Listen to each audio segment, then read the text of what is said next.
right. Good evening, everyone. I'm going to call this meeting to order on September 9th, 2019. How is it September already? Whew. Slow down, time. Slow down. All right, we're going to get started with roll call, please. Commissioner Abraham? Present. Commissioner McElroy? Here. Commissioner Watkins? Present. Commissioner Wilson? Here. Mayor Harless? Present and here. Yes, threw me off. You haven't done that in a while. Okay, Commissioner McElroy, would you lead us in the invocation, please? Please join us. May we pray. Our dear Heavenly Father, we are so gracious for all your great gifts to us, for our salvation, for family and friends, for community and neighborhood, and we're especially gracious that we live in a free nation. We pray we would be good stewards of all these things. Would you give us your wisdom, your direction, your compassion, your care, your watch over each one of those in our community, from the very, very youngest unborn to the very elderly, to school children, to the working people, to all those, Father, that live in this great city. We pray, Father, that you would just speak to us, each one, and give us those words of wisdom. And we ask all this in Jesus' name. Amen. Amen. Thank you very much. Please join us with the Pledge of Allegiance. I pledge allegiance to the flag of the United States of America and to the republic for which it stands, one nation, under God, indivisible, with liberty and justice for all. Thank you all. You may be seated. City Manager, are there any additions or deletions to the agenda tonight? No, Madam Mayor. Thank you very much. And we have some new employees joining us. Chief Laird, are you going to introduce?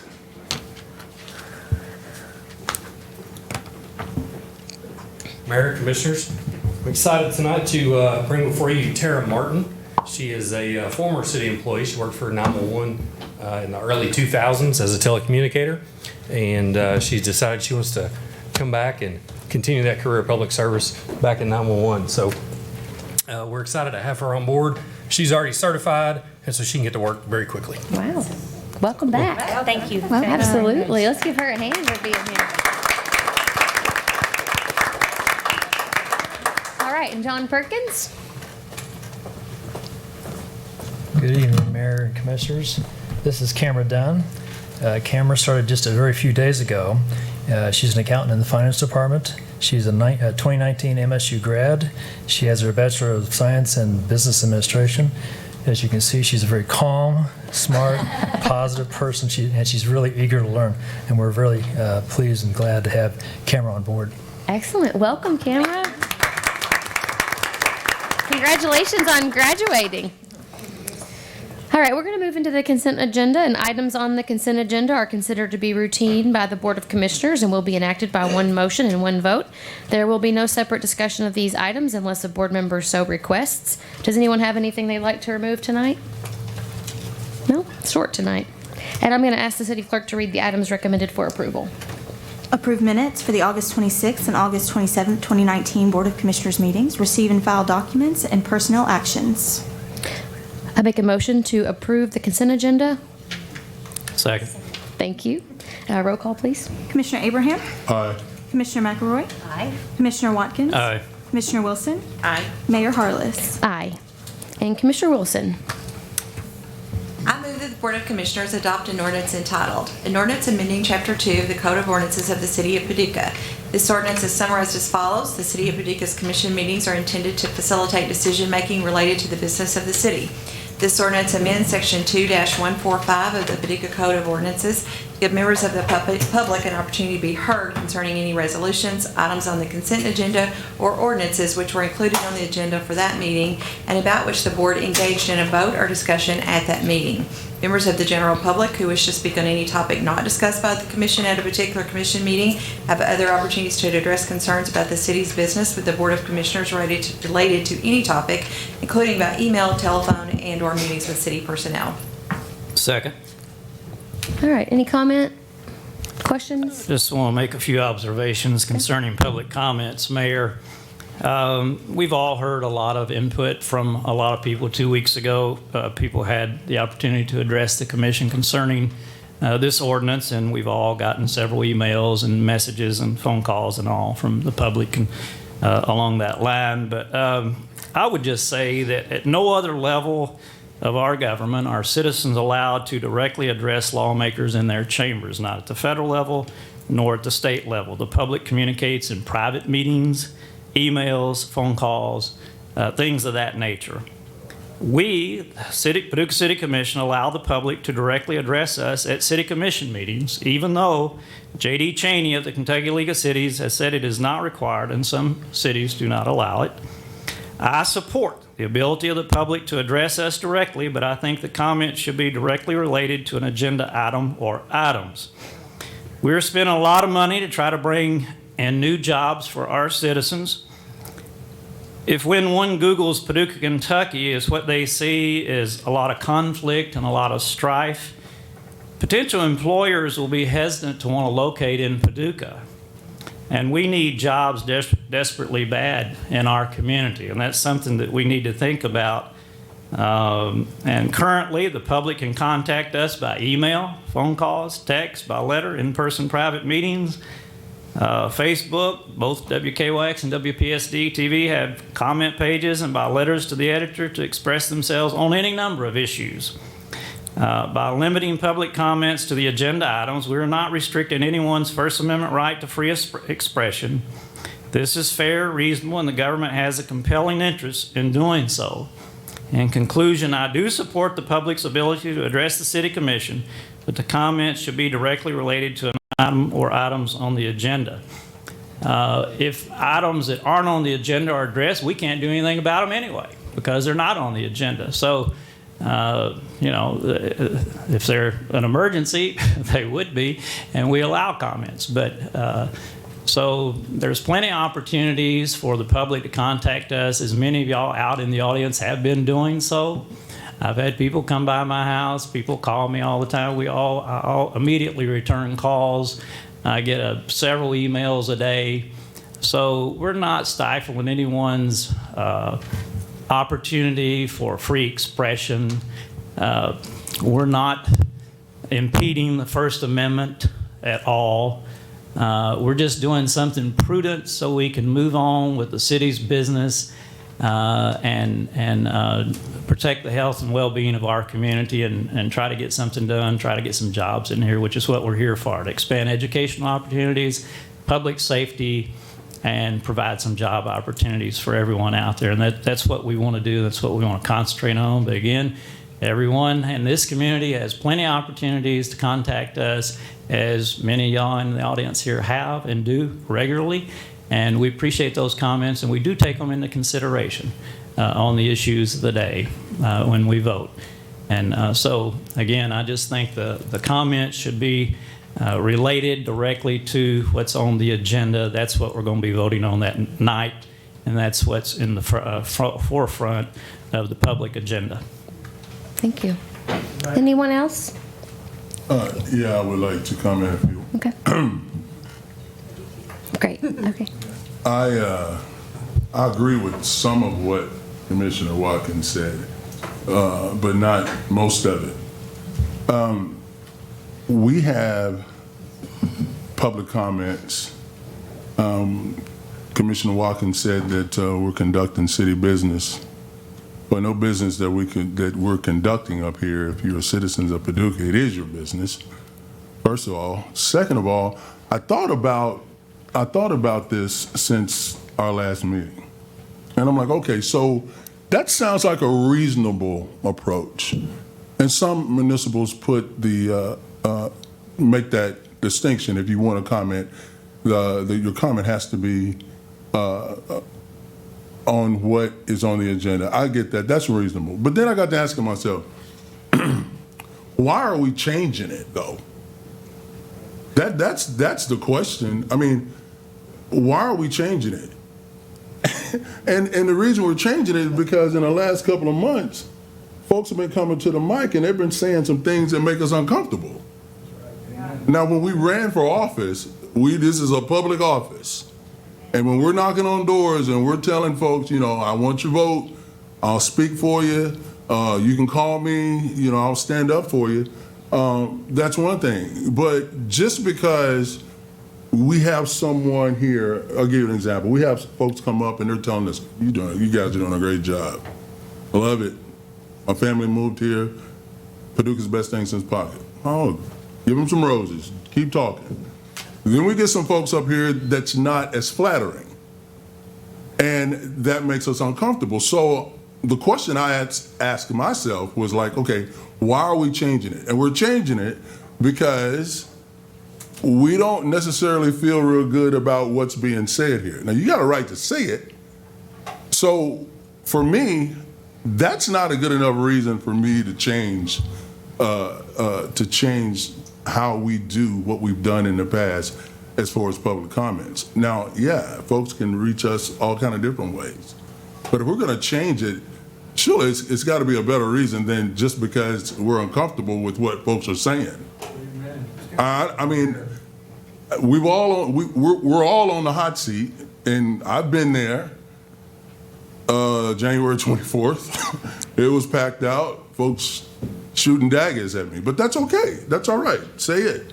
You got a right to. I can handle it. But I don't think that's enough reason to change the process when it comes to public comments, just because folks are saying some things that make us feel a little antsy or uncomfortable. So, having said that, I'm not either. I'm sorry? She said I'm not uncomfortable, and I said I'm not either. Saying what I was going to say. You continue. I didn't mean to say that out loud. I was just looking at her. Keep going. Actually, I do have a question. Sorry, I didn't mean to interrupt you, but I don't understand. What's the hot seat? What does that mean? Public office. Oh, but you said you were in the hot seat on January 24th. Sitting where you are. But my seat is not the only hot seat. No, this is a griddle. Okay, I just don't know it. why you said the 24th. That doesn't make any sense to me. You weren't here. I chaired the meeting on the 24th Right. of January. Right. So I used that as an example because folks was coming up, and they were pretty much looking at me because of. I feel like you're making a comment towards me, though. It was the hot seat on the 24th. No, I wasn't. I'd have the quorum in the. I don't understand. Okay, well, I don't know how to explain it. I was using myself as an example. Hey, guys, we're conducting business up here, and we have an opportunity for you to speak later if you signed up. So please remain quiet while we're conducting business in the room. And we don't take comment from the audience until if you signed up, then I'll bring you up, okay, Russ? Thank you very much. No, sir, you're not going to speak. This isn't how this works. No, sir. Well, I'm speaking Commissioner. to this issue, though. Okay. It's okay. We'll talk about it later. That's fine. I'll ask you later. It'll be fine. Okay. Yeah. So. I misunderstood, obviously. No, okay, so. yeah, Go ahead. nothing toward you personally. Thank you. I appreciate that. Okay, all right. So that's pretty much all I got to say. I just don't feel that, for me, that's a good enough reason to change the process of where we have it. And so having said that, I can't support changing it to just keeping the items, commenting on the items on the agenda. Okay. That's what I want to say. Thank you. I appreciate that. You're welcome. Commissioner McElroy, you had... I've been thinking about this, praying about this, talking to a lot of people about this. And my concern is the tone and some of the things that are said are not said in the right spirit or in the right way. And that's really bothersome to me, not just because I sit here, just because I'm a citizen of Paducah, Kentucky. I believe that we're called to love God with all our heart, with all our soul, and with all our mind. And we're also commanded to love and respect our neighbors, regardless of what they look like or what they believe. Recently, I don't know if you follow Drew Brees. I'm an NFL fan, and he's the quarterback of the New Orleans Saints. And he has come under severe scrutiny because he was an advocate of Bring Your Bible to School Day. And he got attacked and maligned, his character dragged through the dirt for something as simple as that. And I think that's sad. Focus on the Family responded to that, and some of their response kind of fueled my thoughts about this. And so some of the things I share will come from things that they had to say. Today in America and in Paducah, the best and only way forward is to not poke ideologic opponents in the eye, but to find ways to acknowledge and respect our differences. I believe in the teachings of the Bible, and I'm not an editor of the Bible. I accept it as it is written, and I don't have the authority nor the desire to amend that sacred text. I take it as it is. But that belief does not give me the license to demean those who don't accept the teachings of the Word. Nor should those who disagree mock me or malign my beliefs or my worldview. Shaming someone is mean-spirited and unproductive.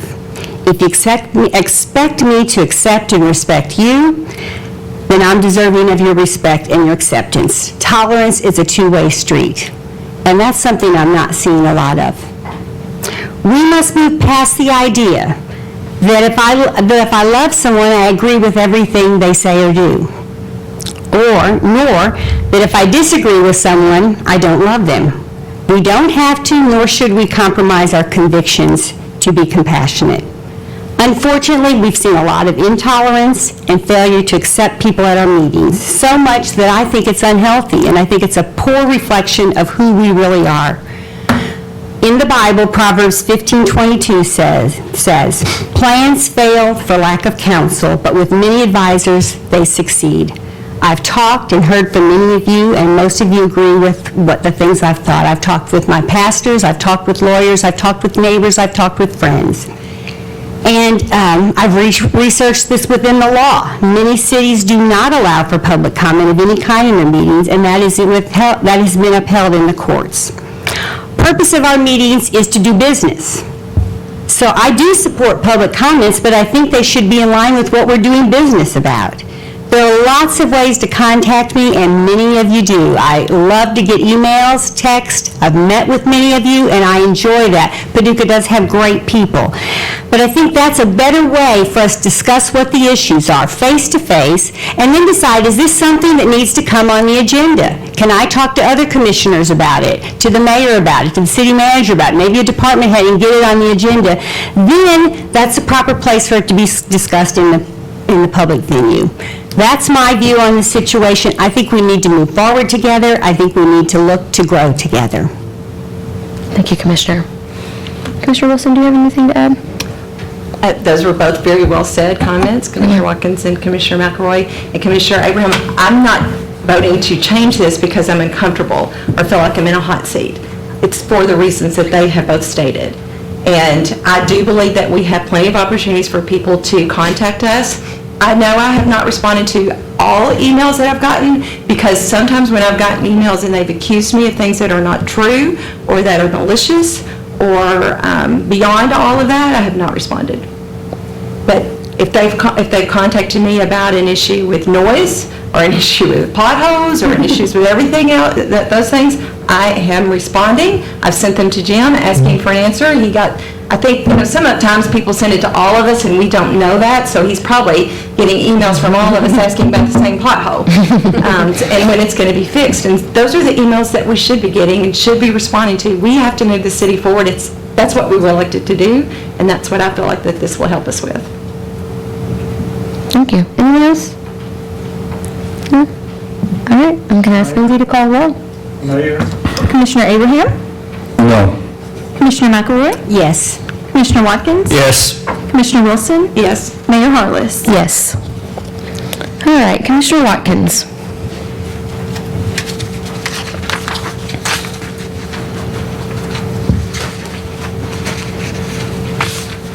I move that the Board of Commissioners adopt an ordinance entitled, "An Ordinance Providing for the Closing of a Portion of Mayfair Place between 3634 Sherwood Road and 3690 Marlborough Way, and authorizing the mayor to execute all documents relating to same."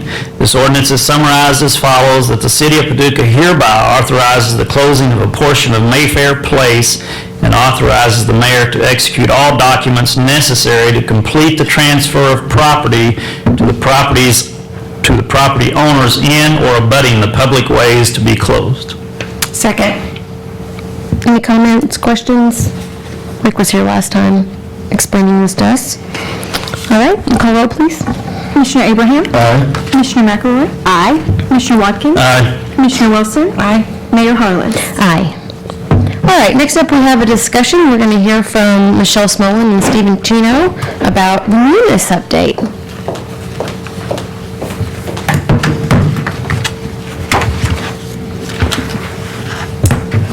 All right. Good evening, Madam Mayor and Honorable Commissioners.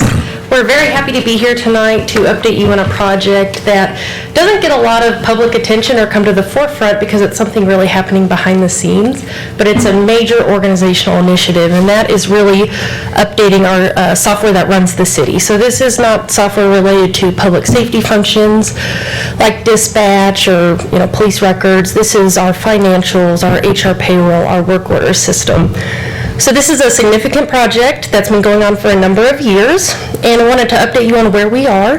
And then we have a new proposal for a code and permitting solution that is the same company, but it's an enhanced version, so we wanted to walk you through that. So first of all, as a reminder, we are live with our financials, which includes budgeting, purchasing, also a number of our revenues, like occupational license, are live. What's coming up this year is Tyler 311, which that's the app that we use to collect service requests, non-emergency service requests. So we've built that software. We're getting ready to test it with Citizens Academy and figure out how we could best utilize it, because we don't want to build things like potholes if people won't use them. So we want to do testing with real users and people that are familiar with the city, so we build that app in the right way.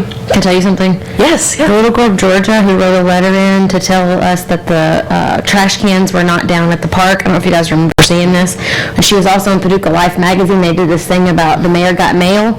Well, I just saw her, and she walked from her house in Fountain Avenue to Lower Town, and she said, "I need to tell you about the sidewalks and the pothole." That's right. Yeah. And so I told her, I was like, "Guess what? There's an app coming." That's right. And she was so excited, but she doesn't have a cell phone because she's young. And then she looked at her mom and said, "Now, my uncle says that I might be getting one." It was adorable. That's great. Yeah, we want to make sure we use it for things like that people will, when they're out in the community, they can pull out their phone and just take a picture and not have to call in or anything, and be confident that it's getting routed to the correct people and that it's going to be taken care of. So to help us with a number of issues like follow through, that's one thing that we struggle with. We actually do the work, but this actually has, you get an email that the work order has been received, and then you get updates as it's completed. So it could perform some really nice functions if we get it set up in the right way. We're also in the process of implementing property tax. We have a training tomorrow. We're hoping to go live with that next summer, and the other self-service features that go along with it. So that's a pretty significant undertaking because we're converting a number of years of data. So that's going to be a very, very heavy lift on our finance team.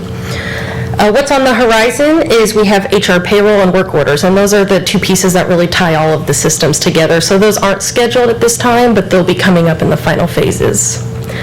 So I will get into codes and permitting, but I do want to take this opportunity to thank all of the people that are working on it, like our finance team, our IT department. We have a wonderful business systems analyst, and the codes and permitting team. There's a lot of work going on behind the scenes that people don't realize. They're doing their regular jobs and implementing new software. So it's a pretty incredible organizational lift.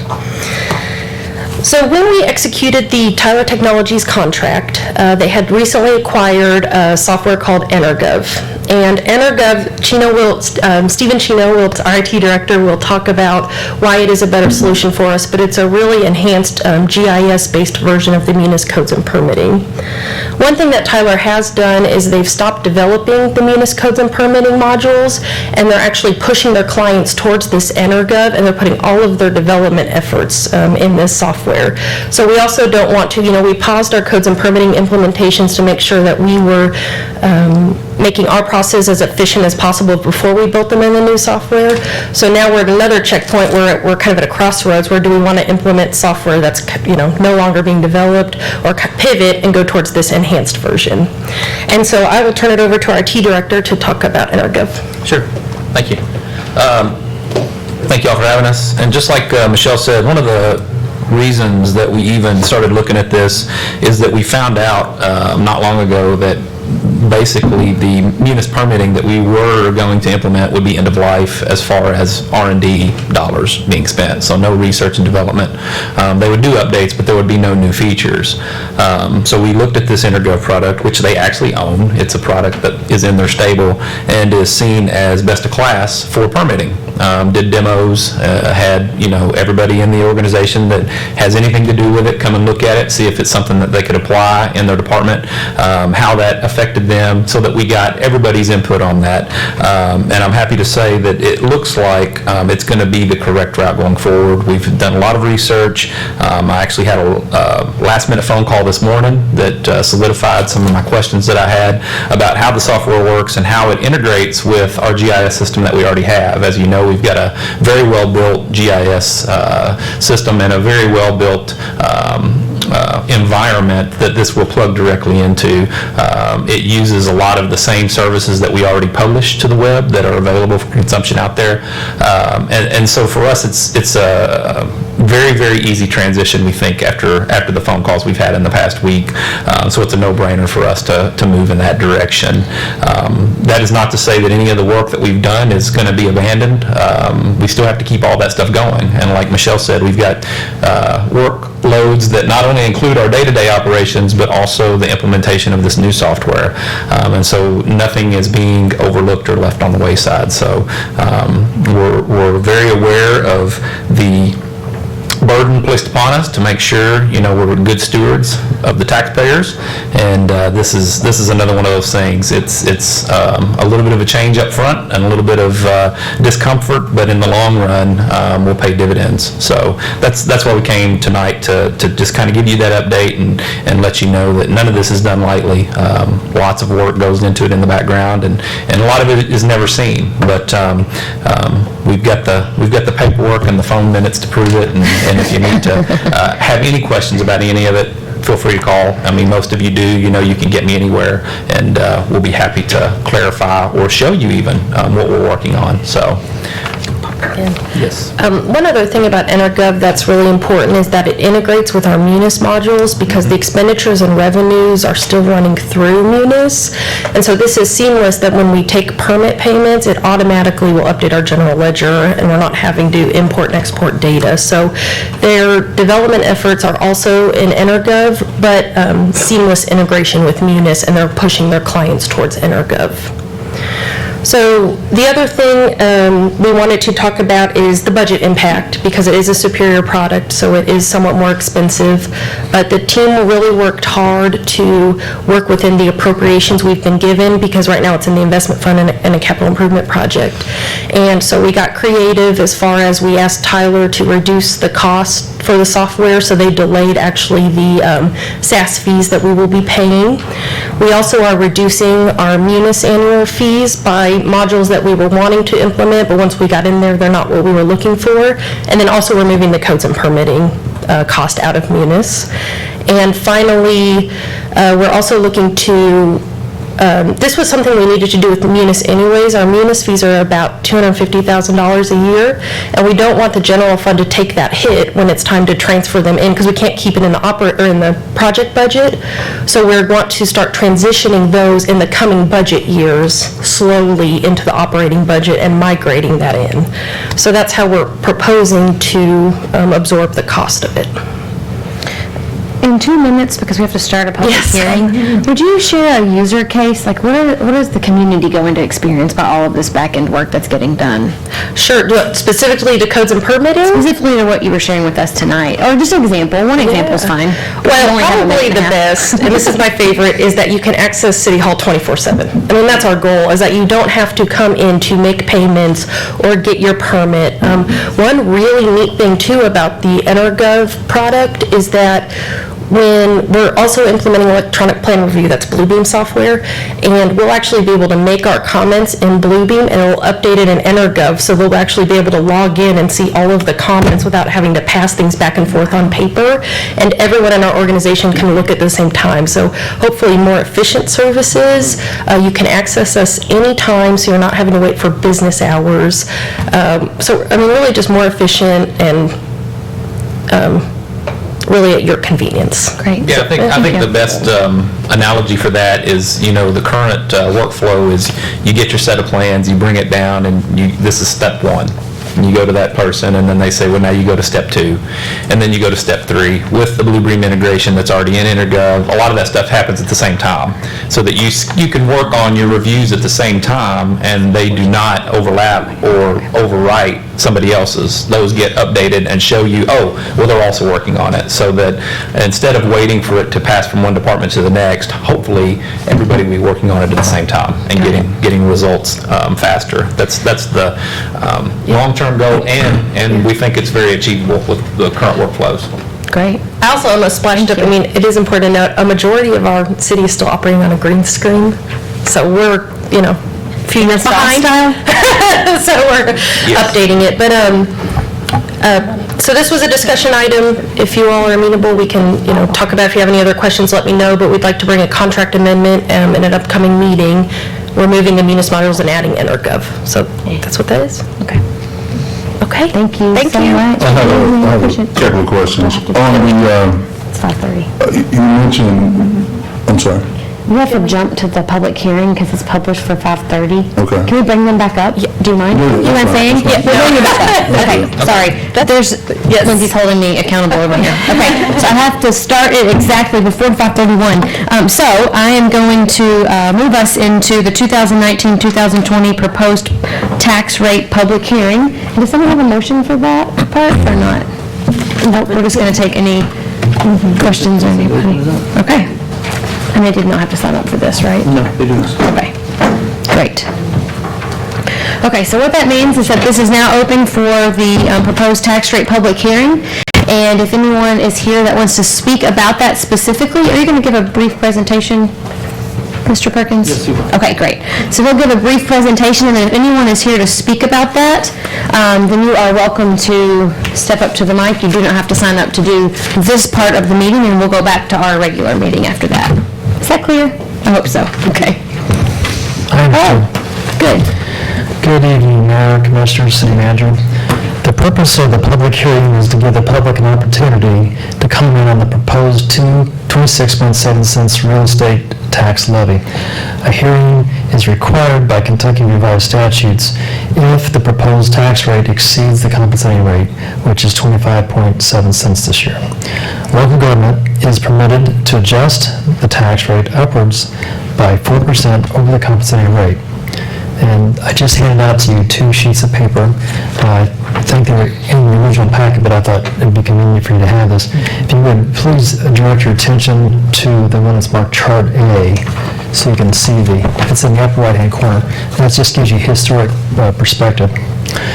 We've taken the maximum allowed rate twice in recent history. That was in 2014 and then last year. And this year will be the 3rd time we've taken the max we could take in 23 years, in a quarter of a century, 3 times.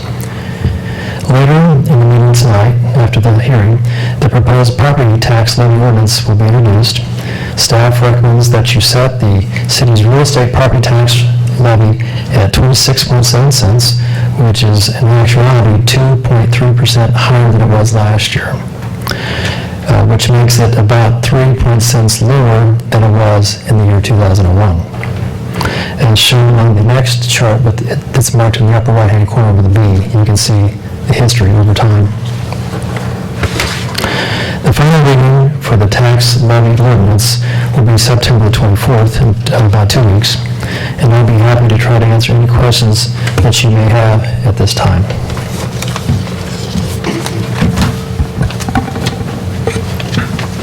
Any questions from the commission? Just some comments, I guess. My concern is one of the most important things that the city of Paducah has been working on, spends a lot of money on, and needs to be doing is to try to grow our city. We've lost 10,000 people in the last several decades, and continuing to lose population. The projections don't look too good in that area. And so we were looking for ways to create jobs outside of public safety. That's really the most important thing we do or are trying to do. And looking at ways to try to encourage people to live in the city limits. And one is to reduce the city real estate tax, the city property taxes. We're about 1/3 higher than the county. And when I was on the city commission before, we cut city property taxes by 10%. That was the third time in about, 20 years, I think, Jonathan, that I don't know what the grand total of cuts are, but it's pretty significant to try to achieve that goal, to encourage people to move into the city and to live here. Unfortunately for us, and I know this increase is very modest, I think you said, $6 for $100,000 for a year, so it's 50 cents a month. So it's very modest, but the real problem is, and I hate to say this because we love them, but the Paducah Independent School District, every single time that the Paducah City Commission has reduced property tax rates, the Paducah Independent School Board immediately within their next meeting, they raise the rates exactly what we cut them to recoup that money. So the taxpayers, the property owners, paid the same tax, which they were used to paying, and the city was just transferred really from the city commission to the city school board. And so the taxpayers, property owners, didn't see any benefit, any reduction whatsoever in their property tax rates, and that's the whole reason we did that. And and while our increase is very modest, I think their increase is about 4 times that they're proposing. And so that is my concern, that as we move forward, it's not us, it's a school board. I think people need to be addressing them. We're not being able to give the property owners a benefit, a reduction in their property tax rates to encourage people to move in the city and to live here. So that's just my concern. Yeah. That's not the first time I've heard that. On that schedule that I gave you in the upper right-hand corner B, the reason I did this is to address exactly what the Commissioner just said. In red, you can see the school's rates, and in blue, you can see our rates over time. Unfortunately, or fortunately, the city, when the taxpayer fills out their check, they make it out to the City of Paducah because we collect it for the school, but we don't keep it. About 75% of what we collect is not ours.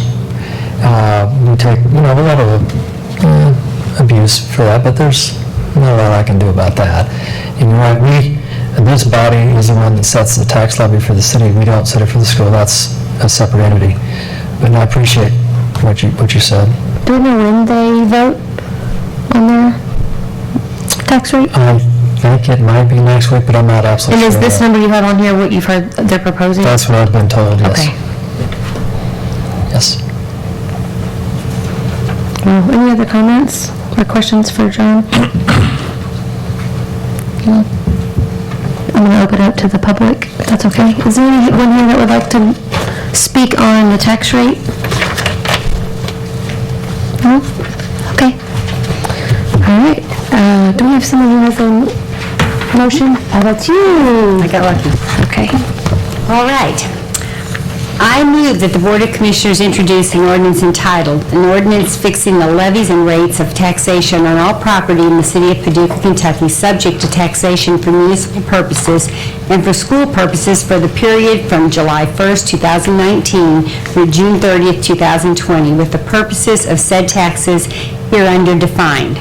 And this is general fund of the city, rate per $100. Real property, .267, personal property, .390, motor vehicle and watercraft, .390, school purposes, Paducah Junior College real estate, .016, personal property, .016, motor vehicles and watercraft, .031. The City of Paducah shall collect the following taxes for the Board of Education: Paducah Independent School District, real property, .864, personal property, .864, inventory, .864. Total tax rate per $100 real property, 1.147. Total tax rate per $100 personal property, 1.270. Inventory, .864. Motor vehicle and watercraft, .421. Property taxes levied herein shall be due and payable in the following manner. In the case of tax bills which reflect an amount due of less than $850, the payment shall be due on November 1st, 2019, and shall be payable without penalty and interest until November 30th, 2019. In the case of all other tax bills, payment shall be in accordance with the following provisions. First half payment shall be due November 1st, 2019, and shall be payable without penalty and interest until November 30th, 2019. The second half payment shall be due on February 1st, 2020, and shall be payable without penalty and interest until February 29th, 2020. Second. Okay, I have a quick question. We read the rate for the school board, but they hadn't passed it yet. Do we come back and change that if they end up not passing it? Yeah, we typically, they've already done the rate, and for some reason, they got delayed, I don't know why. Okay. And so I guess, I was just sitting here thinking exactly the same thing. The only reason we put it in our ordinance is to give us authority to collect it for them. Okay. So I guess I'd have to ask the clerk on this, but by the 24th, we'll surely know what the rate is, and I guess we'd have changed it at that time. So we're only going to collect what they tell us to collect. Right, great, okay, Yeah. okay, good, thank you. Hey, John, while you're up there stuff too, I know this was raised during the pension conversation as well as during the budget conversation, but that split, we wanted to make sure it was publicly announced about that split as far as the $850. Yes. Kind of elaborate on that for us. Yes, last year, the split was at $800. We're raising it to $850 because as the rates go up, then we need to split it at a higher rate. We've been moving it up gradually over the years. When I first started in '91, I think the split, you could have a split tax bill if your tax bill was $40. So there were no split tax bills. Basically, what this does is, our plan is to try to get it to the point where we only have one tax bill instead of two. Anybody that has a tax bill in excess of $850, they can split them, or they can pay it all. And we've found over the years, probably 65 to 70% of people pay it all together anyway because they don't want to have to remember. And they also use it for federal tax purposes. They want to get it all in the same year, so they go ahead and pay it all. That's typically what they do. But thank you for bringing it up because that does come up every year. Now, what would initiate the split? $850 or more. Yes. Yep. And for the public, the split means it's basically like a payment plan. So if you have a tax bill of $850 or more, you can break it in half and pay one before November 1st and one before February 1st. So it kind of gives you some time to get through. Yep. Right. Right. Any other questions? No? All right. Call roll, please. Just kidding. Just introduction.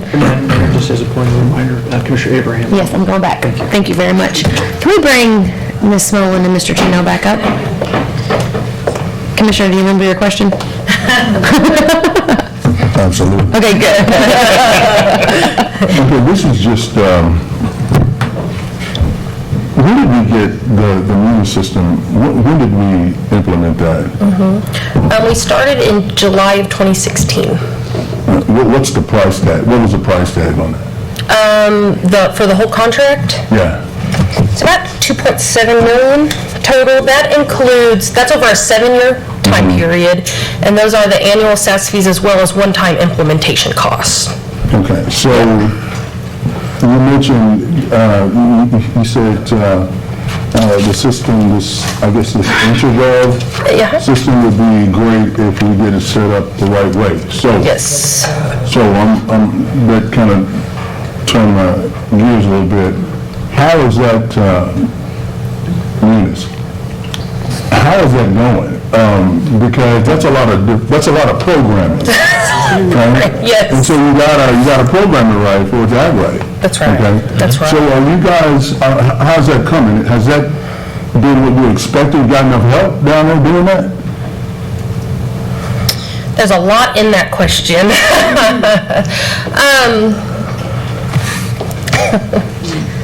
I mean, because it looks like, and then you get a call that, okay, so we're not doing this anymore.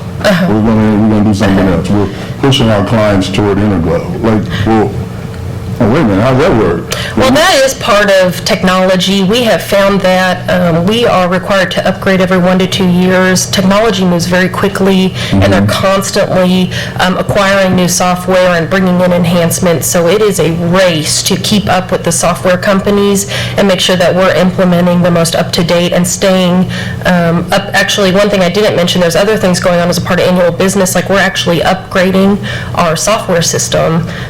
We have to do a couple of mid-implementation upgrades, so we're upgrading from Munis version 11.3 to 2018 this fall, kind of winter-fall time period. So It is a race, and it takes an incredible amount of staff work to implement and keep up with everything. So here's my question.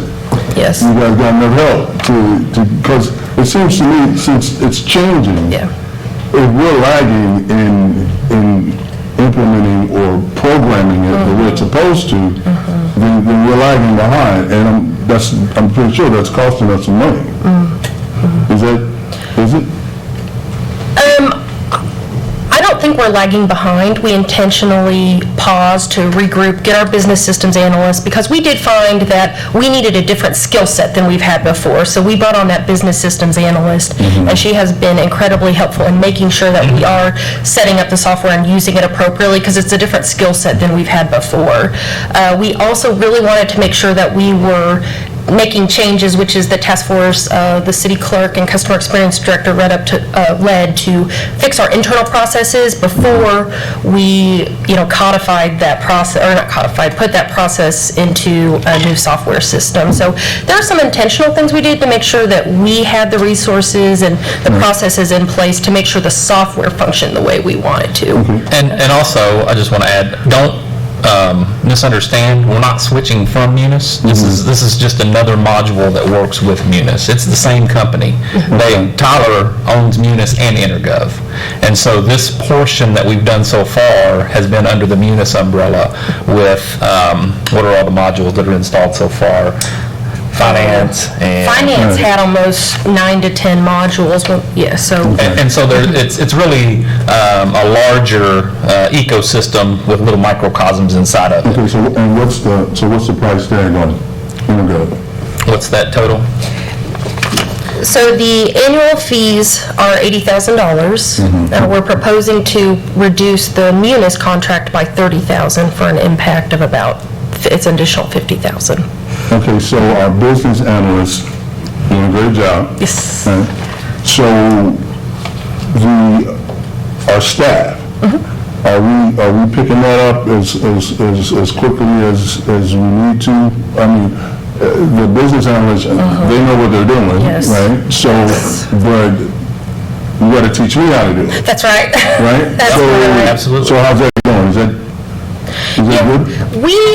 I'm a big believer of doing things with people, not to them. So when we were rolling out the things that really impact all of our end users and the people that actually build the software, we tried to come up with a robust training program. We have a special support request email for all of the staff. And when we upgrade Munis this winter, we actually have a couple of weeks set aside where we're going to bring everybody down to the computer lab and train them on it so that we're not just dunking them in. So we really try and make it, change is hard, and we try and make it as easy on our end users, because there are customers. As a project manager of Munis, everybody working on the project is my customers, and I try and help them work through that change and make it as easy on them as possible. And I'm thinking that this training is time sensitive. Yes. Yes, and we've got a great training space. We really do. We've got a wonderful downstairs lab with plenty of workstations, a couple of screens so that everybody can see what's going on.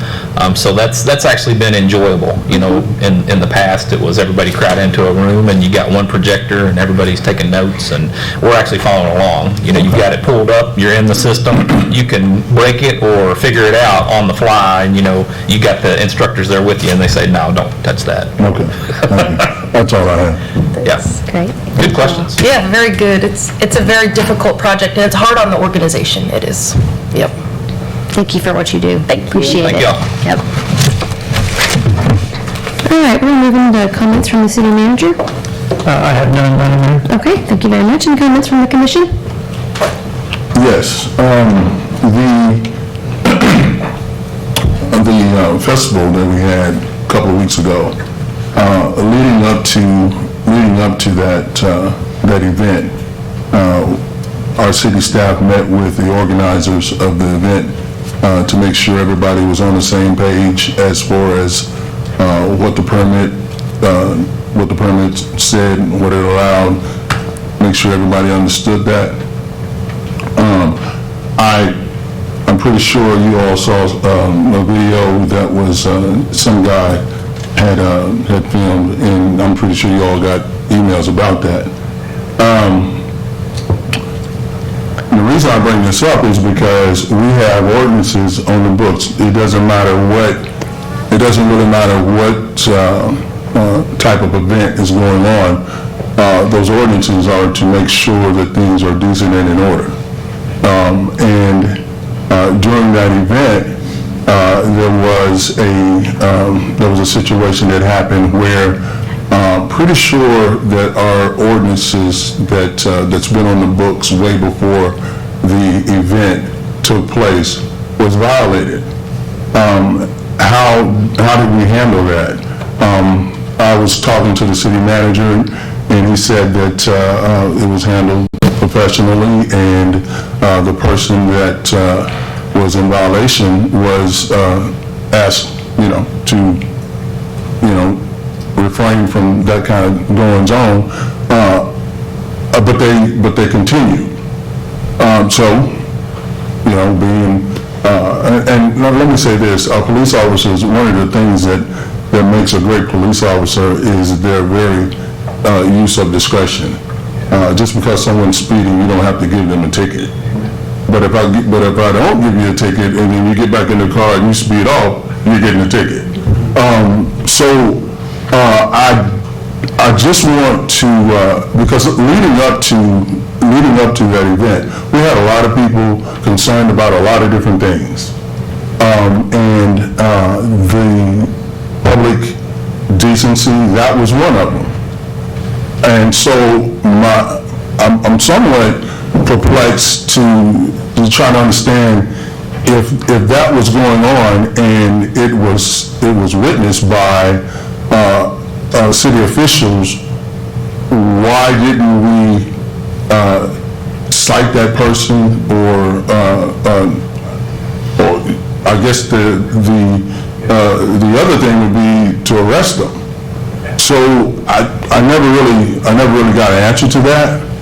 But moving forward, I would think that we would make a note of that, so that when this comes around again, that could be a point of reference, because we have to make sure that we are using a balanced type of approach when it comes to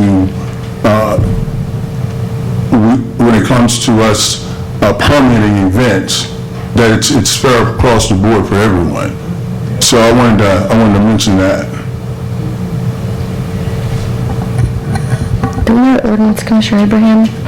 Do you know which ordinance that is? Oh, the public decency? Yeah.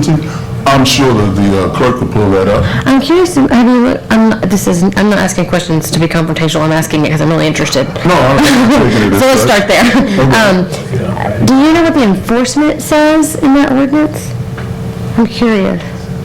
No. Okay. I'm wondering if it isn't, if we're not, if maybe the problem is we're not giving proper guidance to those officers if we don't have I would assume, proper enforcement in there. I'm just curious. Well, I would assume that when we had these pre-meetings prior to, that all of those type of I's dotted and T's crossed was gone over. I would assume that's what those meetings were for. But maybe not. Maybe we need to look at that ordinance. Well, I don't know about the pre-meetings, I'm just thinking about the response. Like, what does the ordinance say is the enforcement response? I'm curious about that, too. That's a really good question. Yeah. Can we get a copy of that? Do you know? Okay. Yeah, absolutely. Anybody else have anything about that thing? No? Okay, thank you, Commissioner. Anyone else have any comments? No? Well, I do just briefly want to say, it sounds like we had a great weekend in Paducah. I was at LS Fest in Bowling Green with my dad and my husband watching fast cars go down the track. It was great. I had a good time. Let me just say that. But I heard Touchdown and Tunes was really successful. I think Commissioner Wilson went. The rodeo, 1,600 people on Saturday at the rodeo for Merriman House. You got to go to that. Friday, John went on Saturday. So kudos. There was a lot going on in our community, probably more than I can even mention. And the rodeo, a young man that I mentored, Carson Byer, was on. Great young coming up country music guy. Actually, we shot a video at the Columbia a few months ago, and it was kind of reminiscing going back in there. Third row, left corner, Jaws. Head came out. I pointed right over there. That's exactly what happened. Right there, third row. So. Wow, that burned in your memory. Yeah, it does. I also wanted to mention that Bruce Wilcox started his job today at Greater Paducah Economic Development. I had breakfast with him this morning on his first day, so I'm really excited to get him going. We mentioned the importance of keeping this commission up to date, so he's going to do as much work as he can to make sure he's communicating with us in his new endeavor. We are leaving for D.C. tomorrow. The Chamber of Commerce has organized about 45 people who will be going and advocating through the halls of the Capitol and just showing up, making sure that those decision makers know that Paducah is on the map. So I'm excited about that. And then also, our Veterans Day event is coming along really, really, really well. We're working with WPSD, Milner and Orr, the county. Commissioner Jones is representing the county on that group, so we'll make sure I keep you up to date on the schedule that's rolling out as it gets finalized. One thing we are really excited about is the Army Band from the 101st Airborne will be in concert that night, so that's really exciting. And they're also bringing static displays of vehicles and all the equipment that they use, including their recruiting van, which has a rock wall and a virtual reality studio. So it's going to be a big day. We're excited about that. And then also kudos to the City of Paducah for having our TIF preliminarily approved. Right. Jim and I got to sit in the meeting when it happened. It was great. Absolutely great. Did you have background music? I wish. Dun, dun, dun, dun. But we will be looking forward to the independent analysis starting very, very soon, hopefully. The state will choose that consultant, and they'll come to Paducah and meet with all of us, most likely, and we'll give them our big, grandiose ideas, and hopefully what they're going to say is that the state has to give us money. That's what we're going after. A lot of it. A lot of it. Yeah, yep. So anyway, a lot going on. I want to make sure I got a chance to share that. And next I'm going to jump in, if no one else has anything, we're going to jump into public comment. And Mr. John Suttles gets to go first.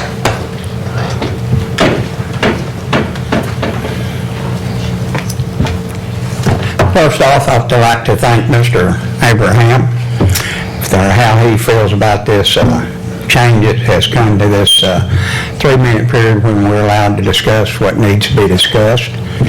I really believe he believes and knows what the First Amendment means.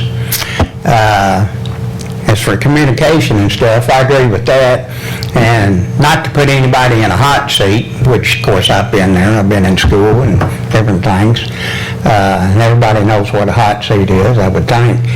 But I sent Mr. Arndt a letter, and the only time we've got to discuss this was in the stairwell one night. I'd like to continue our conversation and hope that you'll follow up. You've got my contact information on it and stuff. And I believe that y'all kind of lean the wrong way, but that's like everybody has their personal opinions. But I appreciate you giving me this last chance to talk, and once again, I want to thank you, sir.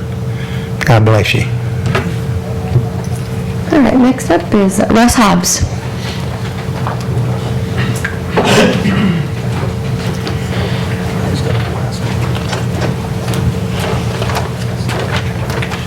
Okay, I'd like to say good evening, Mayor and Commissioners and City Manager.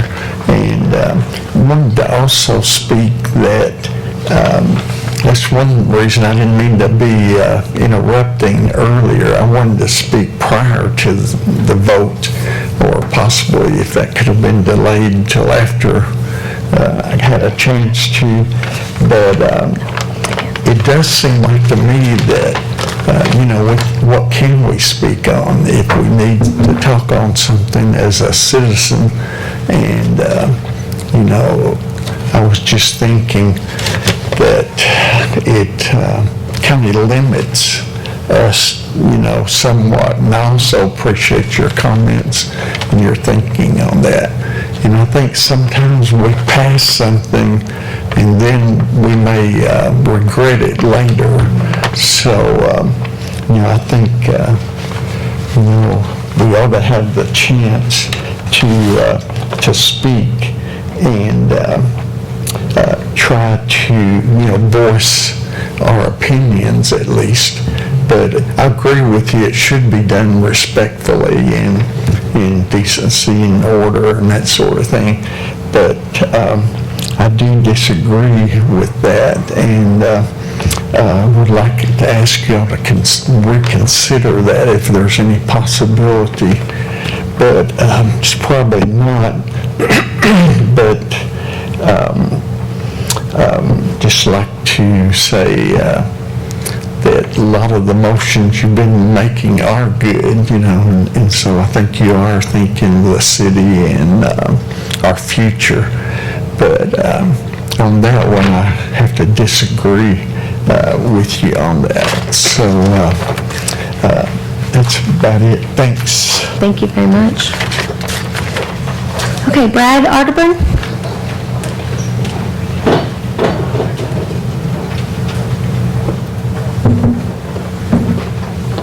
Before I start, am I going to get 3 minutes on each of the things I signed up for? No, you just get 3 minutes, sir. No, sir. No, ma'am. In the ordinance, it says I get 3 minutes on any one issue. So I've got 3 minutes on... Any one issue. You started me. Any one issue. Yeah, I've signed up for 2 Is that 2, 3 minutes? Let me get started. I've signed up for 2 issues. And this is the bus because you didn't address, you didn't pass this ordinance on the public's comments for the reason that's stated in the ordinance. The only reason given was to improve the efficiency of the commission meeting.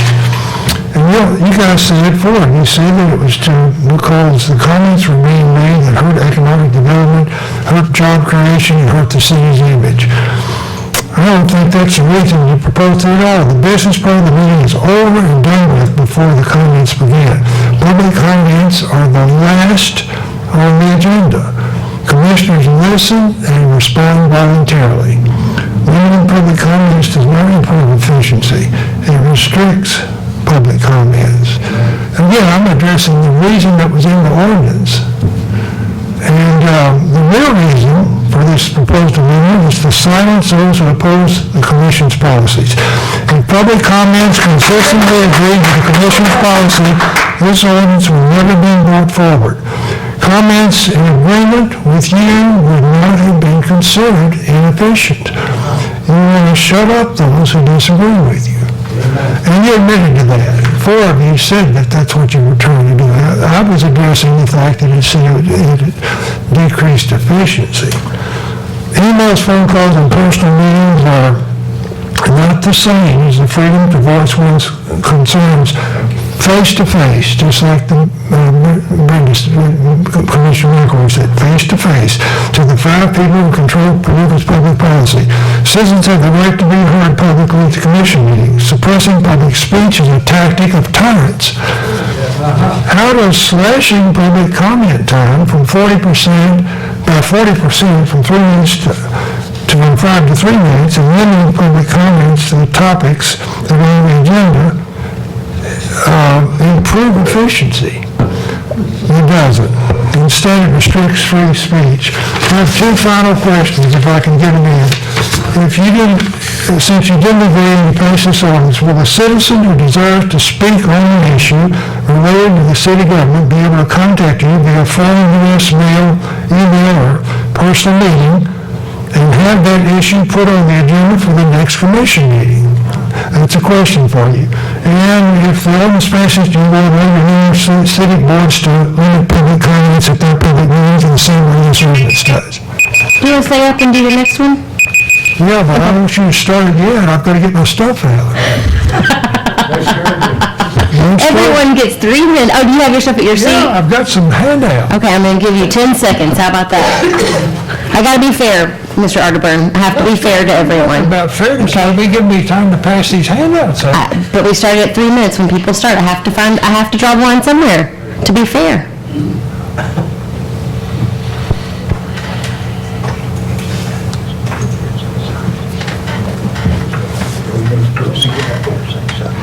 We should start it, please.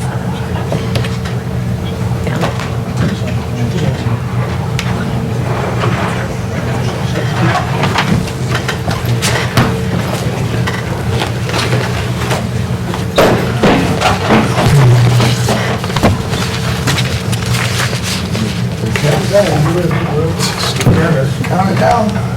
There's your fairness, Brad. Well, that picture that I handed to me addressed one items that I addressed in a long letter I brought down here on Friday to everybody. I hope you had a chance to read it.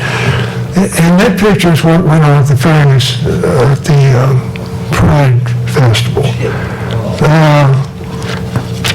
That also addressed public restrooms and the wording in the ordinance. And I think, this is in the Human Rights Ordinance that I'm on now.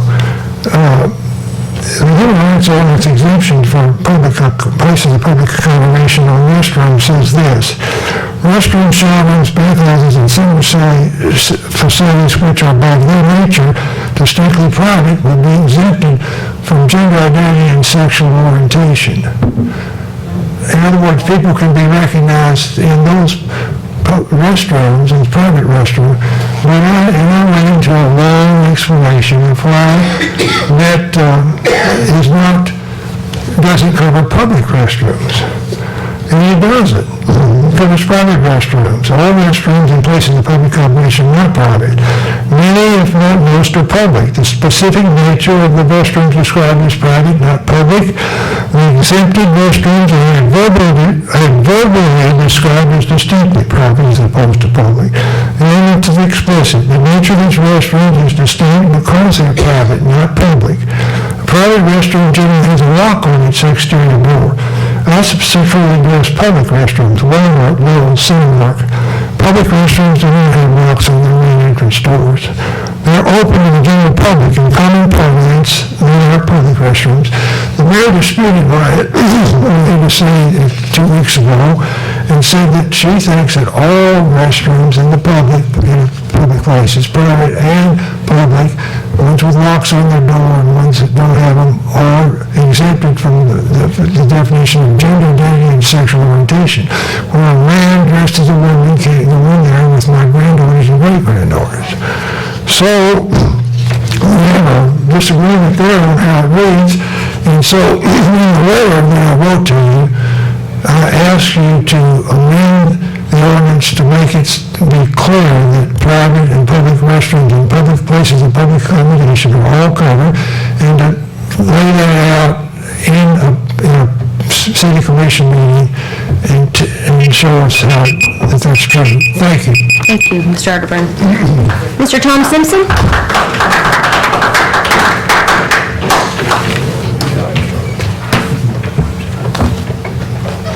Hi.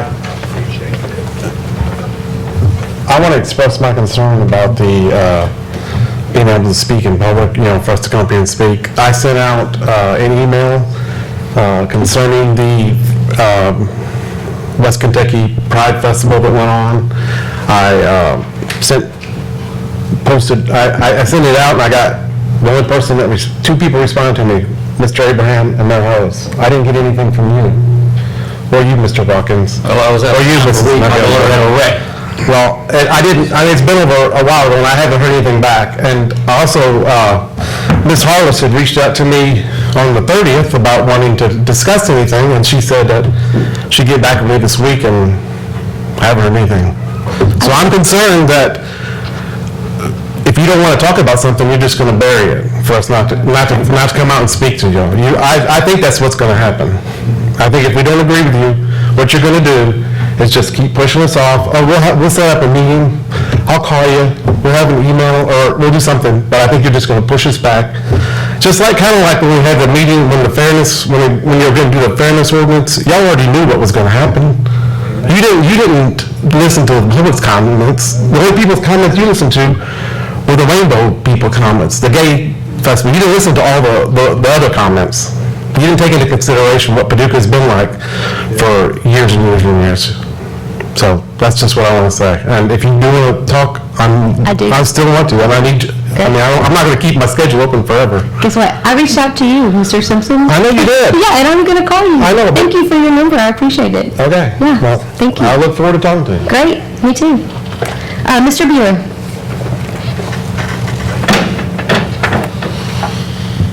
As I said once before, I've learned a lot of new words: tolerance, diversity, inclusion, poking people in the eye. In fact, it's a fact I have a red cane right now. Paducah's changed. In the last 2.5 years, we used to come in here. This was our only venue to get to the city commission to try to voice our opinion. Prior to 2016, you never saw none of us here. The resolution was passed. I gave you a solution to the resolution. You still didn't do anything. And I've been told by 2 of you that there's other people involved. My question tonight would be, who's the man behind the curtain? Who are the other people? Why do I not know who these people are that's so against us? I saw rainbow flags downtown. I've seen children waving rainbow flags. Our flag is a big part of Paducah's history. Now, whether you view it as hate or not, that's up to you. If you want to sit down, we'll have a long conversation about it. I'd be more than happy to show you how it's a St. Andrew's cross. It's a religious symbol. It was a flag of the soldiers. It had nothing to do with slavery.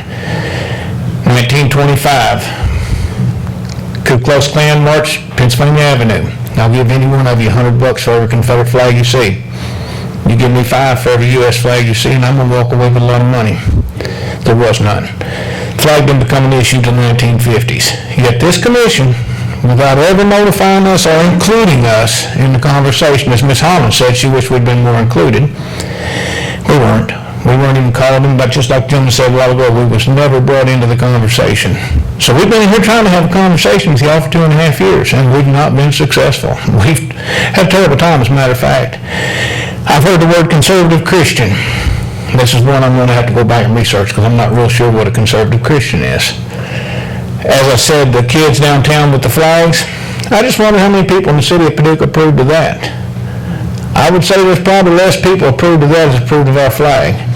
Now, I have got to meet some of you, and we've got to be all right. Got to be, I won't say friends, but I would say friends. Y'all probably wouldn't say friends. Mr. Watkins, you have my phone number. I don't have yours. You call me. Feel free to call me on your cell so I can call you back. We'll sit down and have a cup of coffee. I sit down with any one of you and have a cup of coffee. I don't have a problem. I have a purpose. I have 34 seconds, and I have 2 words left. Jesus wept. All right, Miss Sylvia Cherry of West Paducah.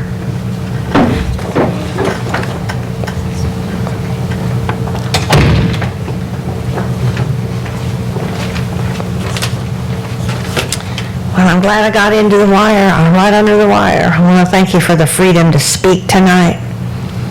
The subject is the results of the Gay Pride event. This is to the mayor and all the council members. It's also to the governing authorities and policemen who are hired to protect the citizens of Paducah, and I greet all of you. First of all, I pray that we all develop a healthy fear, reverence, awe, and respect of the Holy God, who is creator and sustainer of the universe, and the creator of everyone sitting in this room. His laws are just and righteous. Instead, when governing authorities make laws and ordinances based on their worship of the little g God of the current godless society's whims and fear of public opinion of what everybody else is doing, and especially cowering of the insidious progressive movement like they have to follow, these are the results. Open depravity in the streets, the flaunting of lewd and lascivious behavior, again, in the public streets. Public nudity with no repercussions or consequences. and allowing children not only to watch the spectacle, but to participate in it is despicable. Amen. I hope and pray this lesson has been learned so this will be avoided in the future. Thank you for your time. All right. Carl, I'm going to try this, Carl. Fleischhauer, thank you, of West Paducah. I think there's a flag picking machine. Oh, that's a good way to do that. You'll never forget it. Next time I walk up here, you'll... Now I'll remember, Fleischhauer. Yeah. I come here this evening thanking you so much for allowing me time to speak to you. I could bore you with despicable acts of the LGBTQ against Christians all night long. I won't bore you with those. But let me just tell you this. There are two people. One of them is George Soros. Everybody's probably heard his name. Anybody that hasn't? He's such a wonderful person. They kicked him out of his country. He's no longer allowed in his own country. One of the reasons is that he was a Jew that turned in Jews to the Nazis. Another person that I'm going to talk to you about is a man by the name of Tim Gill. Tim Gill is a multi-billionaire gay man. They asked him one time how he would choose to spend his money, and he said part of his money, I don't know what part of it multi-billion dollars are or is. He said he wanted to persecute the wicked. They asked him who the wicked were. He said Christians. He didn't say Muslims. He didn't say Hindus. He didn't say, any other religion at all. They asked him, how are you going to spend your money? A lot of the way, he said, I'm going to spend my money persecuting the wicked. Again, the wicked he designated as Christians. Now, when we look at the LGBTQ, which is an organization, it's a totalitarian organization coming against society as a whole. They're forcing their agenda upon us. I mean, you can be anybody you want. You can say you're anything you want, a Z or a Zo or a non-binary, or so forth and so on. But you can't force that. You can't force me, which is fascism, to call you by these pronouns, these things that you've just invented. Right now, I guess there's 300 pronouns. A year ago, I think there was 58. So they just keep expanding. Please, if you're going to, don't force your agenda on me. The LGBTQ is a totalitarian, fascist organization that is hell-bent on controlling society. And if you guys don't understand that, you need to do some more research. I thank you very much. Mike Reed from Paducah.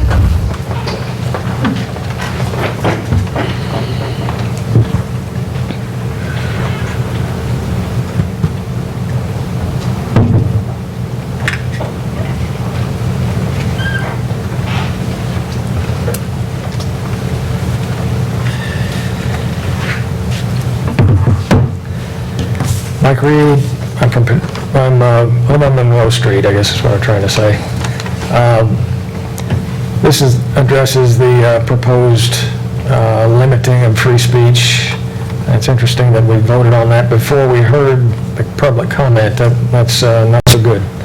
I'm sure there's going to be lots of fine-sounding reasons promising more efficiency, more transparency, and love.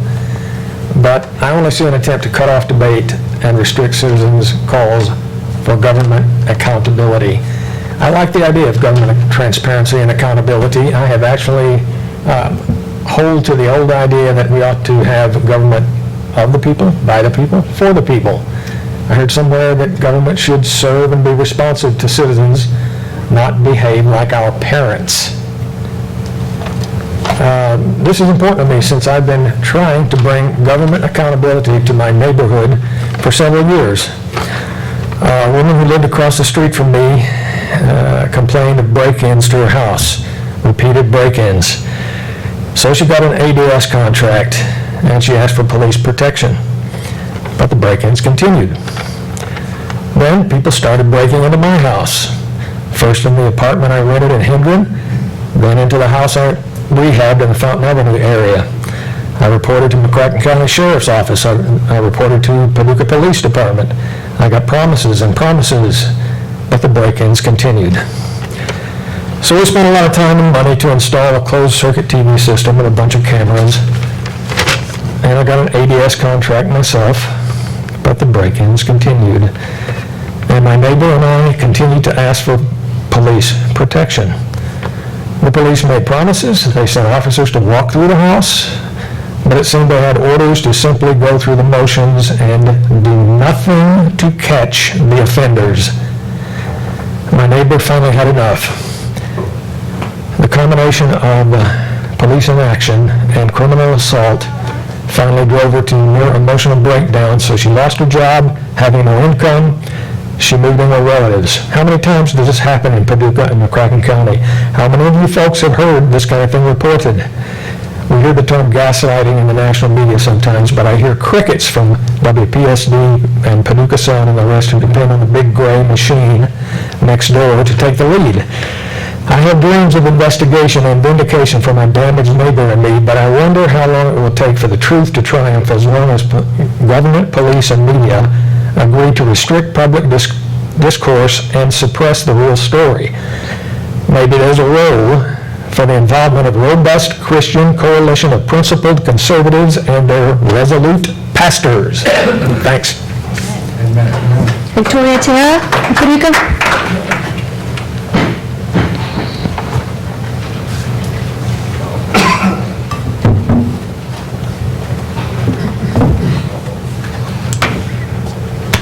I support your votes. It's difficult to have everyone have a voice. And I think that what you have done is you're forcing us all to become good citizens. If you would, at the end of every meeting, why don't you remind everyone where we can see the agenda so that we know what's coming up, so that everyone can have a voice and everyone can speak. It's such a difficult thing. Thank you for your leadership.